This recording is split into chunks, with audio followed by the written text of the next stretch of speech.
Good afternoon. You staying dry? Staying warm? It's great to see you this afternoon. We're here, of course, to welcome our alumni and present some very special Alumni Awards. And in doing so, I think it's important to remember that the recipients today were once students sitting where our students are sitting. And they too were going through their Webb experiences. And they too were making good accomplishments and also some mistakes, I'm sure, along the way. And yet they've persevered and had careers in which they've embodied our values and embodied our mission. Right? They have thought creatively and boldly and mindfully. They have lived their lives with moral courage and honor. They have led with distinction, and they have most certainly served with a generous spirit. And so with that said, before we begin with the actual awards, I'd like to recognize some very special individuals who are with us tonight. And that is our alumni legacies and our student leadership groups. These students are developing their leadership skills and one day may well be on this very stage receiving an Alumni Award. And what I'd like to do is I'd like to read the positions, and as I read your position as students, if you could please stand. And then once everybody is standing, then we'll give you a well-deserved round of applause. So first, I'd like to have the executives, class officers, and commissioners of our student government, please stand. Our peer advisors, please stand. Our dorm prefects, dorm counselors, and day student prefects. Our Webb School of California Honor Committee and our Vivian Webb School Honor Cabinet. Our chapel council, our admission fellows, and our international student liaisons. Please stand. Ladies and gentlemen, let's please give them a rousing round of applause.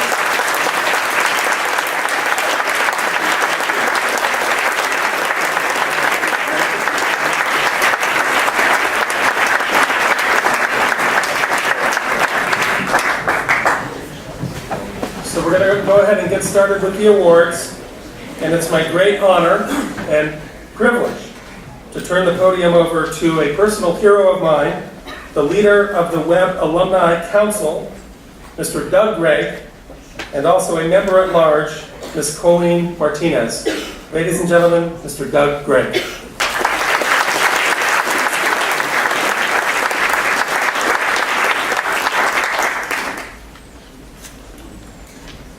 Thank you, Taylor. Good evening to all. The Alumni Council Awards Committee reviewed 80 nominations this summer. Each nominee showed notable and outstanding qualities. To be nominated and considered in itself is a high honor. Our first award is the Young Alumni Rising Star Award, which honors an alumnus or alumni. What did I do? All right, thanks. Going back, the Young Alumni Rising Star Award, which honors an alumnus or alumna of the last 15 years who demonstrates exceptional commitment to the values of Webb. Through their work and services, the recipient is an example of early success and accomplishments. Gabe Romero, class of 2008, has accomplished just that. As a student, Gabe helped establish Webb's now thriving golf program. He participated in museum activities and served as a day student prefect, honor committeeman, and Mary Stuart Rogers Scholar. At commencement, he received one of Webb's highest honors, the Horace Blackman Award, given for decency, integrity, and goodwill to all. Gabe attended Pomona College, receiving his BA in geology, and went on to pursue his MBA from Claremont Graduate University. As an alumnus, Gabe has served as a class agent and reunion chair for 10 years. He is given to the Webb Fund every year since his graduation, and he is currently the youngest member of the Thompson Vivian Webb Society, which recognizes donors who have included Webb in their estate plans. He returned to Webb to work as an advancement fellow from 2012 to 2014 and to coach his beloved golf team. In his chapel talk as a staff member, he proclaimed to WSC students that he'd like to return to Webb and become the next Taylor Stockdale one day. Taylor, watch out. Today, Gabe is serving our country as a medical evacuation Black Hawk pilot.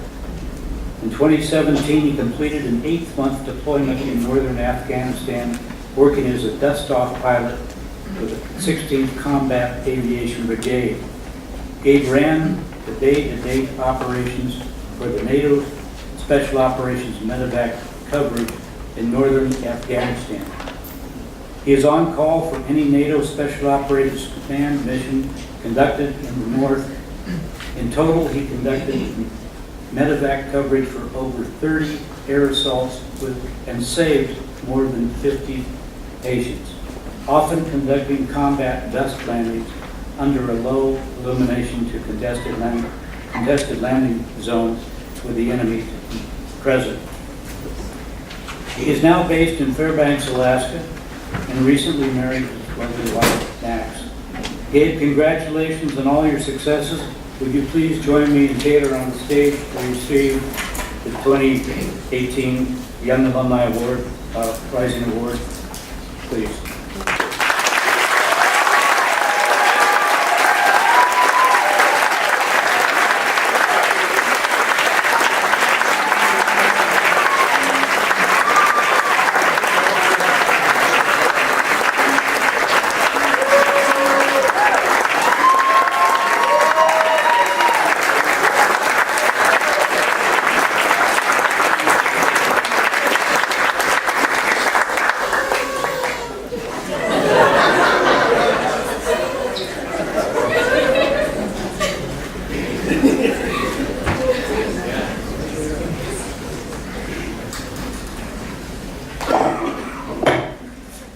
Thank you, OA.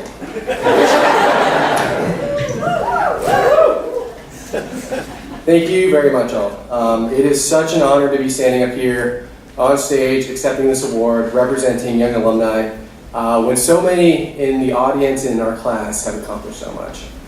We have, in our class alone, the CEOs of amazing startups, we have therapists, we have realtors, we have teachers, we have doctors. I truly consider this an amazing honor, and one that I couldn't accept without thanking a few people. My wife, Max, in the audience. My wife. My parents and family that are out there, thank you for coming. My amazing friends from the class of 08. And it's scary now to say that I've now known you guys for half of my life.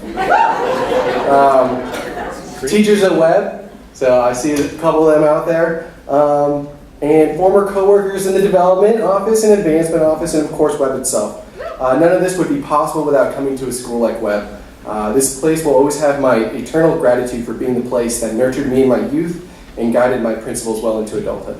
I still tell people that the best job I have ever had, and certainly the job that made me laugh the most, was when I was a golf coach, freshman advisor, and advancement fellow all at the same time. So I tried turning down the award, but Laura insisted that it was deserved, so I had to take it. So thank you, Laura, and I humbly accept. And as was graciously mentioned, I currently serve in the Army as an aeromedical evacuation pilot. And last year I had the privilege of providing medevac coverage for American and NATO forces in northern Afghanistan. We saved over 50 lives, oftentimes conducting our medevac landings under less than ideal conditions, either at night, in dust, or under hostile fire. And I'd like to share one of those stories with you. Last year on June 17th, I woke up to the sound of people running around our little barracks area, running around frantically and talking in hushed tones. And in my line of profession, that's never a really good thing. And so not surprisingly, right after, the official medevac alarm sounded, and we ran into our command center to receive the mission. On Camp Shaheen, which was a primarily Afghan-run base just a few miles down the road from where we were stationed, multiple Afghan soldiers with AK-47s and RPGs engaged members from our supported special forces team that we were working with and they were working under NATO Special Operations Command at that time. So the initial reporting that we had made it pretty clear that the situation on the ground was unknown and volatile. We didn't know if there were active shooters on base, if there was any active exchange of gunfire, or if we were even cleared the land. All we knew is that there were injured Americans out there and that they needed to be rescued. So we jumped in and made the short flight over. And when we finally got there and landed on the base, it was pretty chaotic. Trucks full of wounded soldiers were pouring into the makeshift aid station there. Security was barely present and no one seemed to really know what was going on or even who was in charge. When they started loading up the patients, it was my first real experience with just raw mass trauma. Multiple patients with very clear brain and shrapnel injuries were loaded onto my aircraft. And it was at this exact moment that I remember thinking to myself, boy, I'm really far away from home right now. And this ended up being one of the largest medevac rescues seen in northern Afghanistan, and the mission with the greatest number of American casualties that year. In total, we rescued 10 American patients that day, and miraculously, all of them survived their injuries. I share this with you because I'm really proud of that mission, in the professionalism my crew conducted themselves with in the midst of a very hectic situation, and what turned out to be our most dynamic rescue of the deployment. And because for me personally, that's the first day I remember thinking that that's when I could legitimately call myself a medevac pilot. And as such, it's kind of military tradition to fly flags for people or organizations as a way of honoring them or thanking them upon returning home. And whenever I flew, I carried a flag with me, and I knew as soon as that mission was done that was going to be my most special flag. And it really only ever belonged to one place, and that's the place that I call home, and that's Webb. So Drew, you can go ahead and bring it up. Thank you for giving me this award. And Webb, I'd like to give you this flag. This was, again, probably my most special flag that I flew over the deployment, and I'd just like to thank you for everything that you guys have done for me. Really appreciate it. Thank you, everyone.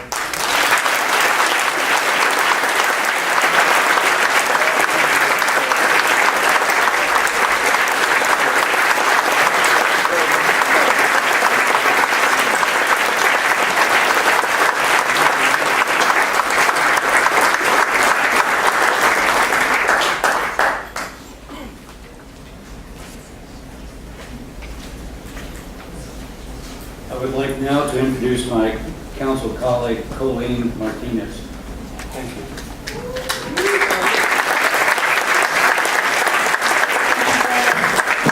Good evening.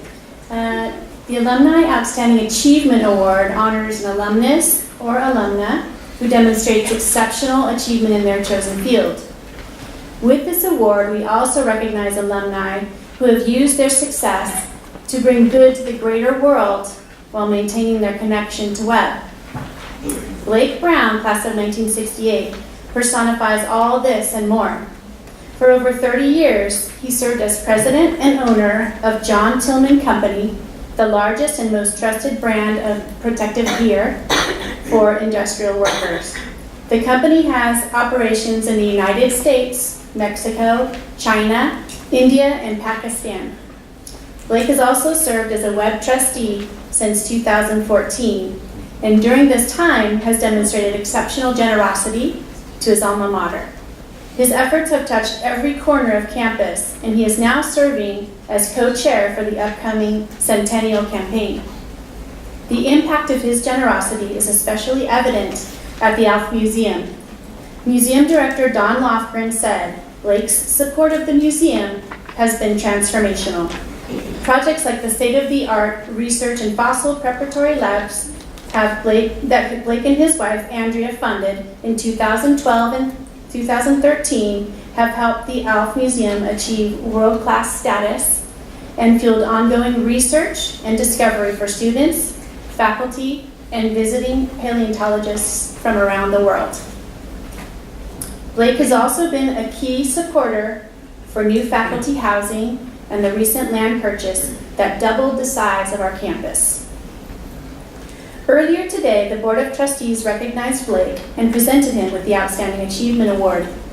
He is unable to be here tonight, but please join us in congratulating Blake on his outstanding achievement and honorable service.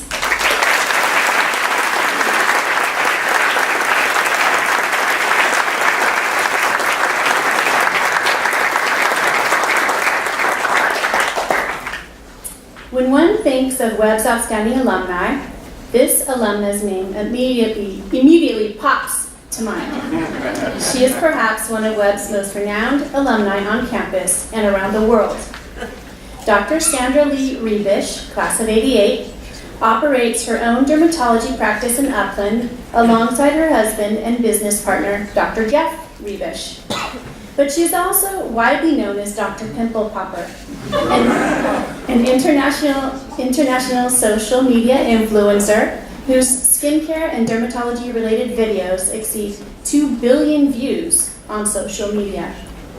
For those of us who went to school with her, we fondly remember Sandra as a dedicated student, a member of the Sinfonia, a varsity tennis player, as well as a fashion icon. After graduation, she attended UCLA and then went on to earn her MD from Hahnemann University School of Medicine. Today, Sandra boasts close to 4.4 million subscribers on YouTube. In 2017, she launched her own skincare line, and in July of this year, her TV show, Dr. Pimple Popper, premiered on the TLC channel. It is now the top-rated cable program in its slot among women ages 25 to 54, and was just renewed for a second season. Sandra has earned a mass following for good reason. Her work is changing people's lives. A patient who suffers from a rare genetic condition said that Dr. Lee made her feel so much better. Sandra gave her back some self-esteem, she gave her some hope, and she thanks Sandra for that. In addition to her busy career, Sandra gives time to Webb and her classmates. She has hosted students for Shadow Days, served on the Alumni Council, and presented multiple times at Webb's sophomore career evening. She is always happy to share her experience with students. When it came time to develop her new game, Pimple Pete, she collaborated with two Webbies, her brother Kevin Lee and Ed Lynn, both class of 1993, WSC. Sandra, your passion for helping others is felt all over the world, but it's especially palpable here at Webb. We are proud to honor you with this award. Please join us in congratulating Sandra on her Outstanding Achievement and Service Award.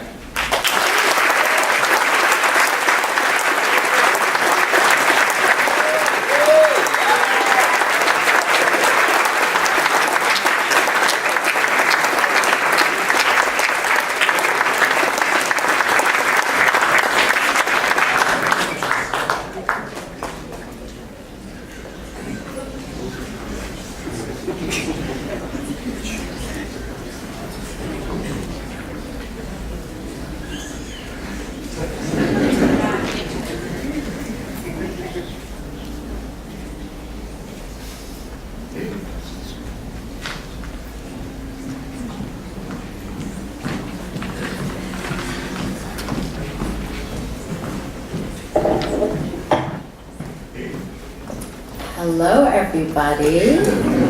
This is crazy. I can't quite believe that I'm standing here receiving this. So first, thank you for not being afraid to be associated with pimple popping. It's just been 4 years since my first post on social media, with the support and help of my family, most notably my parents, my kids, my husband Jeff, who is also a dermatologist who works alongside me, and also my brother, who is a fellow alum here, Kevin Lee. He has helped me to build the Dr. Pimple Popper and the Skin PS brands. And we have grown tremendously over the last 4 years. And believe you me, it's just as shocking and unfathomable to me as it probably is to you. Over 2.5 million views and well over 10 million viewers around the world. A quickly growing skincare line, SLMD Skincare, a board game. You know, Gabe is giving his wonderful flag, and I'm going to be donating you guys a Pimple Pete board game. I have a book coming out, and I have a second season of my TV show on TLC, which includes this Christmas special called The 12 Pops of Christmas. It's coming out this summer. And all of this is really going to be complete before the end of the year, so it's been really busy for me. My life has been extremely hectic, but what makes all of this worthwhile are the younger people, from the millennials to the toddlers and the kids in grade school who say they want to do what I do. They want to be the next Dr. Pimple Popper. So I joke when I give my fans, there's an instrument I have called the comedone extractor. It's a small, really simple instrument we dermatologists use to properly extract blackheads. So when I give this to my fans, they usually grab it, this tiny little metal tool with glee, and they thinking about all the future blackheads that they're going to extract on some poor willing but some poor soul. But I always tell them, use it for good and not evil. And I tell them that with a little wink. Though I say this as a joke, I really mean it in a broader sense. I do feel an enormous responsibility knowing that I have the attention of so many people when I post on social media. It's a gentle reminder to them and myself to squeeze out the kindness, generosity, and goodness into the world with those lips. I'm proud that I play a part in promoting and influencing their dreams, and this is not a responsibility I take lightly. And this brings me back to the present moment, and the reason that this moment means so much to me. It is this nod from a collection of people who have themselves put out so much good in the world. From a school who helps to raise so many humans who are destined to do great things that I really treasure. I realize I try to instill in others what Webb has instilled in me and in you, to always think big, boldly, and creatively, and to use your influence for good and not evil. Thank you. Thank you very much for this, and Popaholics Unite.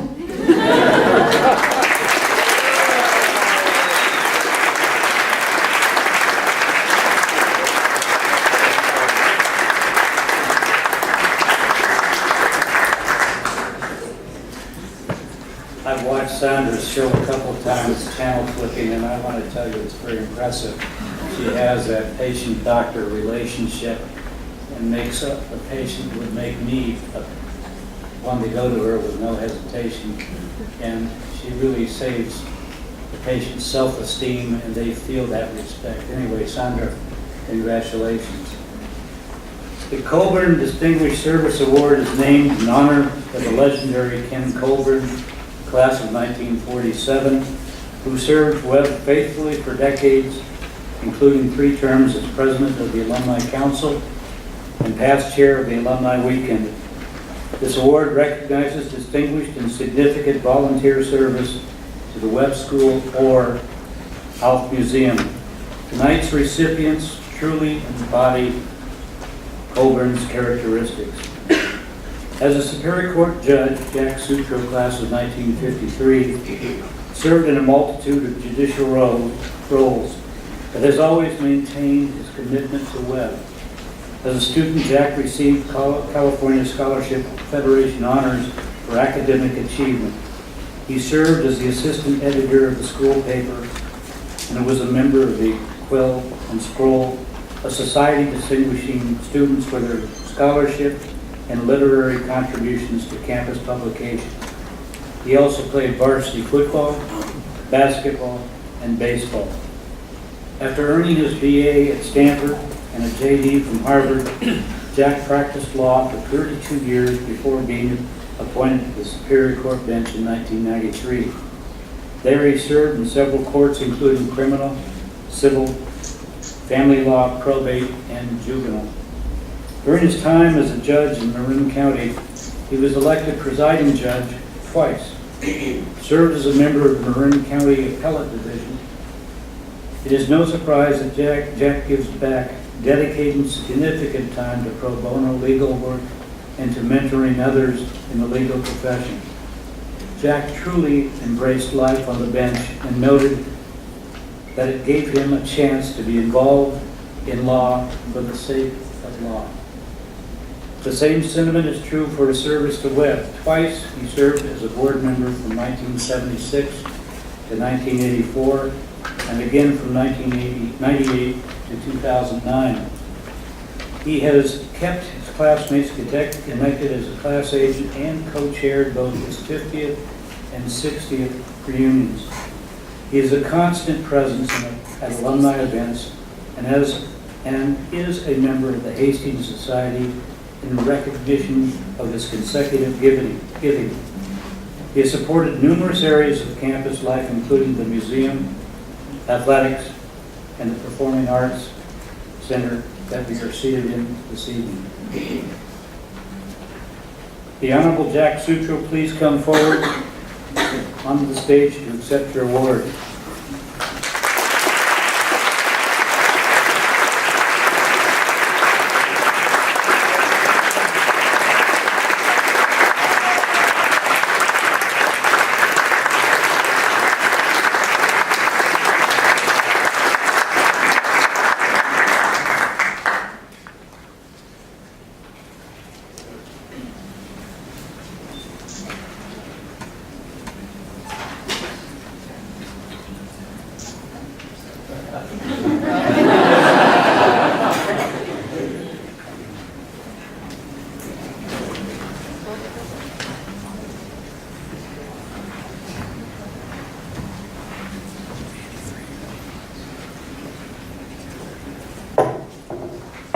Well, it's pretty hard to follow a combat medevac pilot and a pimple popper. I'm just a straight-laced old man. I would be lying if I said that I wasn't completely surprised and thrilled when I received an email from Taylor in early August, advising me that I had been chosen for one of this year's Colborn Distinguished Service Awards. The Webb Schools are very close to my heart. I am forever indebted to Webb for the lifelong lessons that I learned here from a cadre of inspirational men, starting with Pappy, whose goal was not only to educate us in the classroom, but also outside it, to instill in us the moral character that could enable us to be highly principled and productive members of our communities throughout our lives. I'm also indebted to Webb for the lifelong friends that I made here, and particularly to my classmates who are here to celebrate our 65th gag reunion. Those of us that are left. I have been privileged to serve 2 terms on the Board of Trustees. While I have served on a number of boards, none was more stimulating and rewarding than this one. I was consistently impressed by the intelligence, thoughtfulness, and commitment of the members of the board and the quality of their efforts on behalf of the school. 4 of the board members with whom I served, Doug Fisher, Peter Ziegler, Bud Hoover, and Kim McLeod, are prior recipients of the Colborn Award, proof of the extent of their contributions to Webb. I have seen the school flourish and grow under the leadership of Susan Nelson and Taylor Stockdale, 2 outstanding persons whom the school has been blessed to have as head of schools.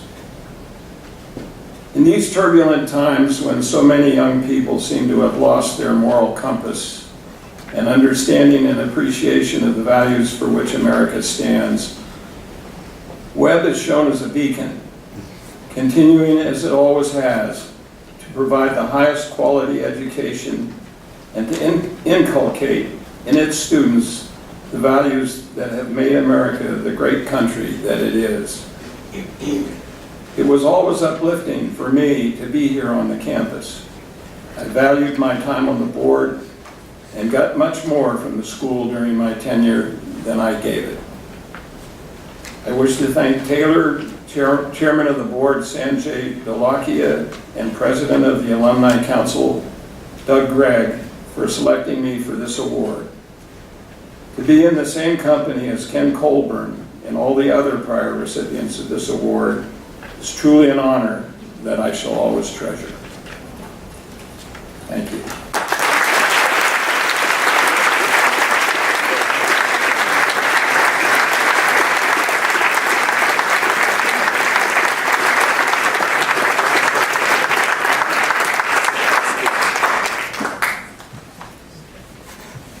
Thank you, Your Honor. Our final recipient of the Colborn Distinguished Service Award is an individual who is a true principes non hominis.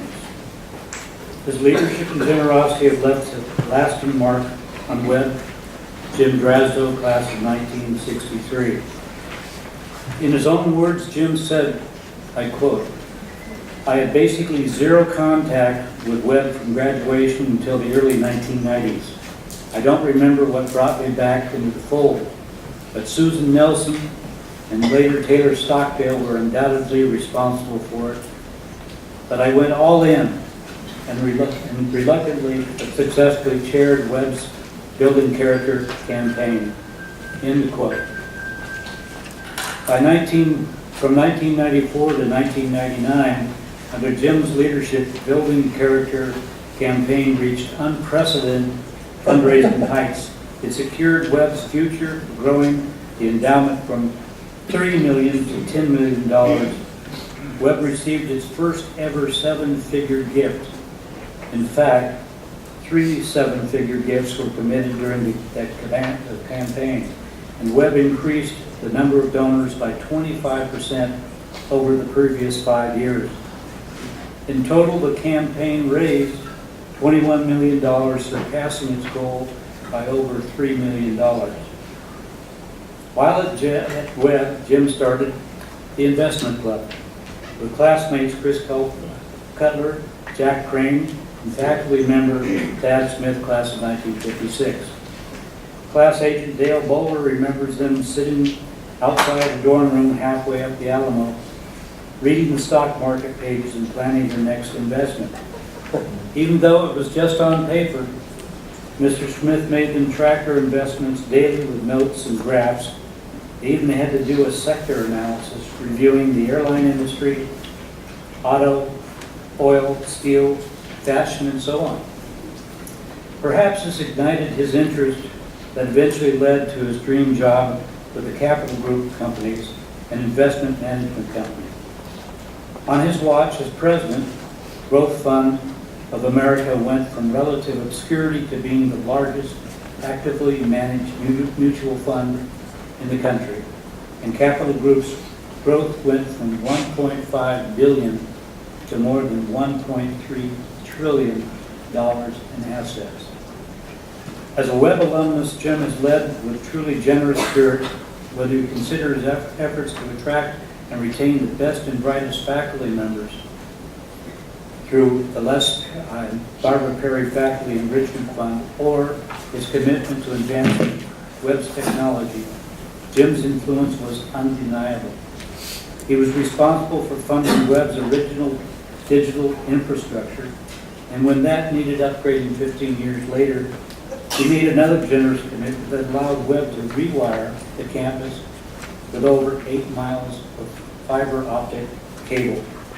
But these efforts were not enough. Jim has been a key proponent of Webb's partnerships with the Claremont colleges, ensuring that the schools seek meaningful opportunities with our academic neighbors.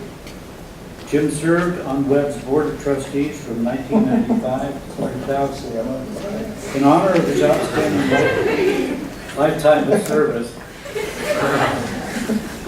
That's my dog back there.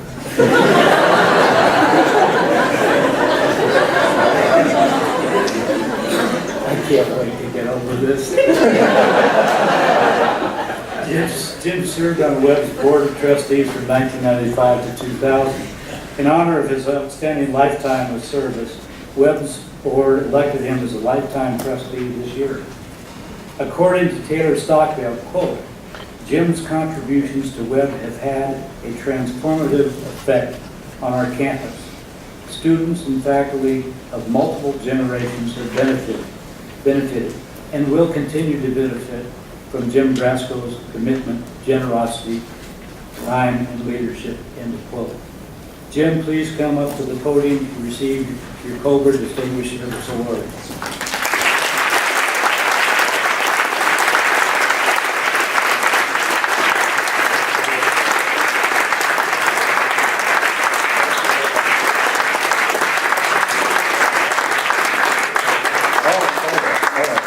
expecting.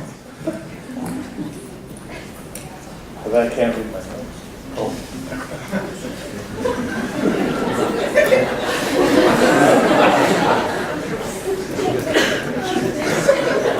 Read much?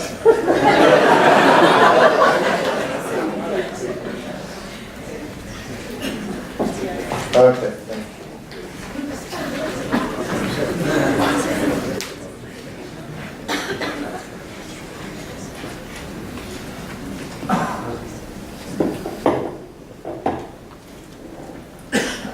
Thank you very much.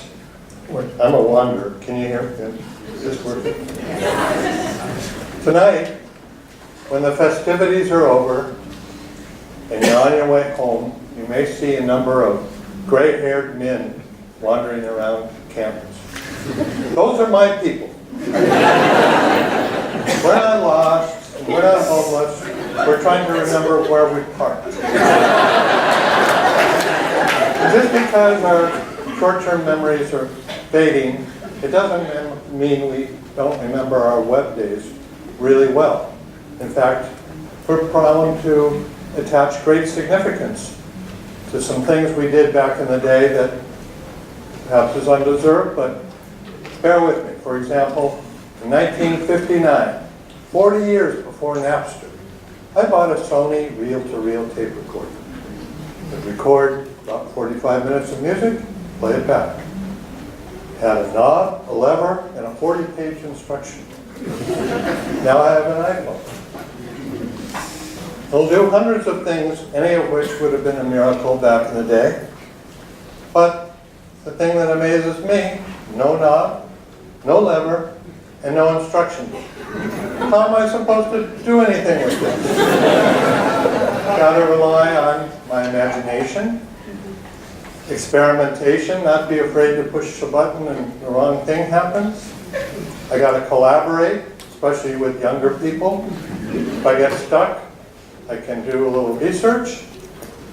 But mostly, you get started, bumble along, and pick up new tricks along the way. I think they call that experiential learning. And in fact, this whole thing seems like it's a metaphor for what's happened to education since my Webb days. Less instruction, more imagination, more experimentation, certainly more collaboration, and more experiential learning. If that's the case, I think it bodes really well for Webb. Napoleon said, geography is destiny. And I think there's some truth to that. All prep schools were built on the Arcadian model that you build a school in a remote, bucolic place where students and the professors, masters I guess they called them, could hunker down, undistracted from the real world, and focus on the very serious business of memorizing Greek battles and Egyptian pharaohs and their birthdays. Webb was like that too. I had an uncle who went to Webb in the 30s, and he described how the air was perfumed with the scent of orange blossoms. I don't think many of us have that experience at Webb. We got, singularly among the Western boarding schools, we got penalized by the growth of Los Angeles and the pollution that came from it and got trapped against our mountains. And it was a pretty tough time for Webb in the 60s, 70s, 80s. But something happened. In the 90s, and I don't know if it's because Susan and Taylor came, I don't think it was causal, the air started to get better. I think it had more to do with catalytic converters and maybe the oxygenates they put in the fuel. But anyway, the air now is much better than it was in my day. And the good news is it's almost sure to get a lot better because electric cars are coming. And that's the big deal. Not only that, downtown Los Angeles has become a much more interesting and accessible place. Los Angeles has always been the city of imagination. It's invented the movies. We had guys like Howard Hughes who invented the aerospace industry. Invented Disneyland, Fantasyland. We were the epicenter of science fiction. But downtown LA has always been the pits until recently. And now it's really bloomed. Maybe it's because the air got better.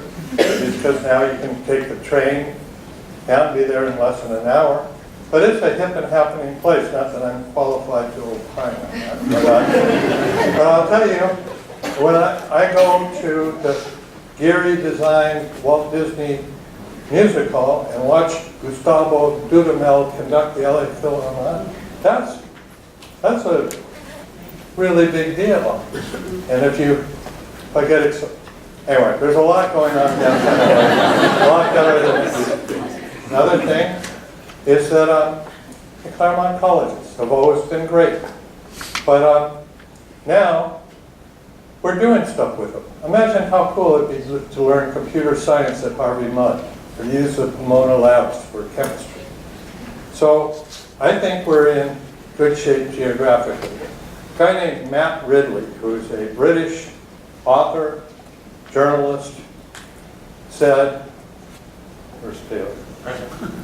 Wherever you are, don't get nervous, I got this under control, he said.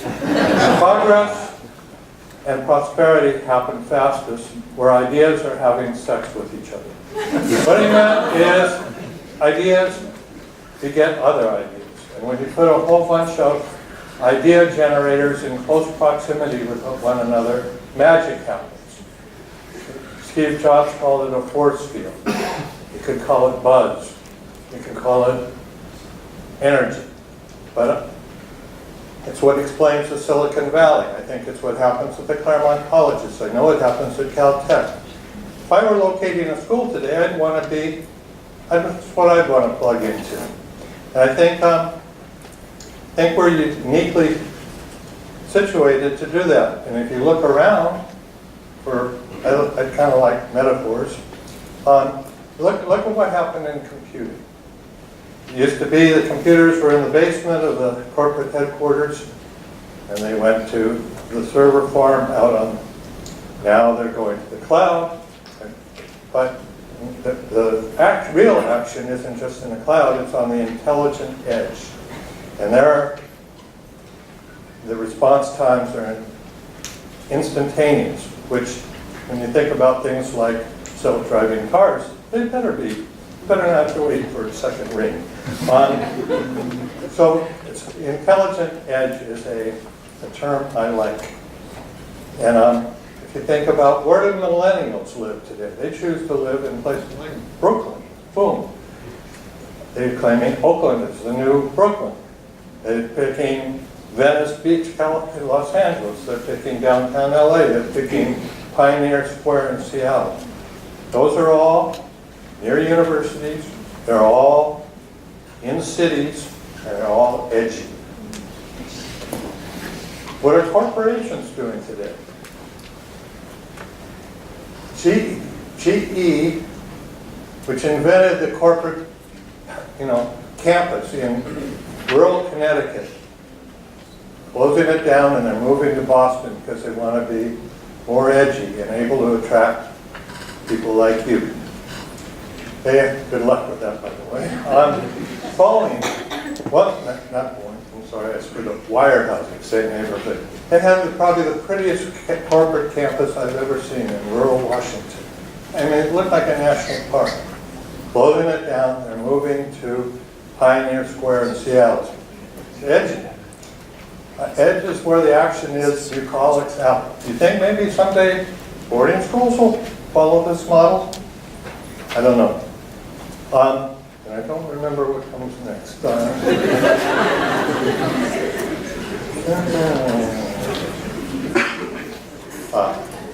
Well, anyway, can't read them because I put my glasses on.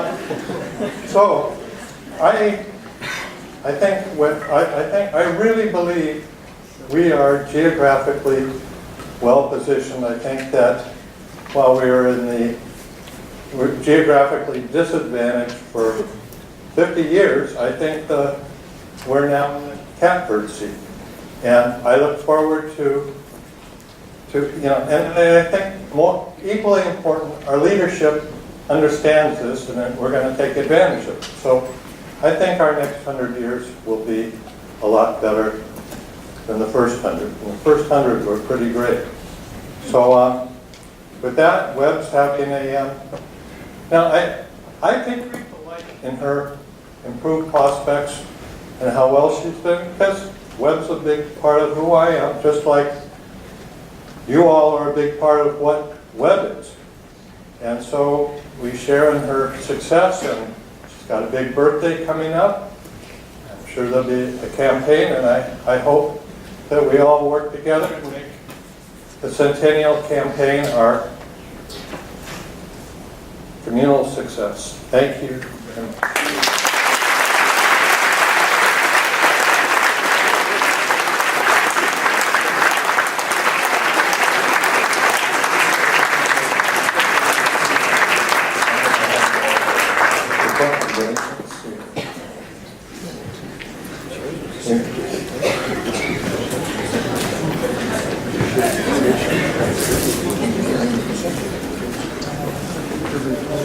Okay, thanks so much.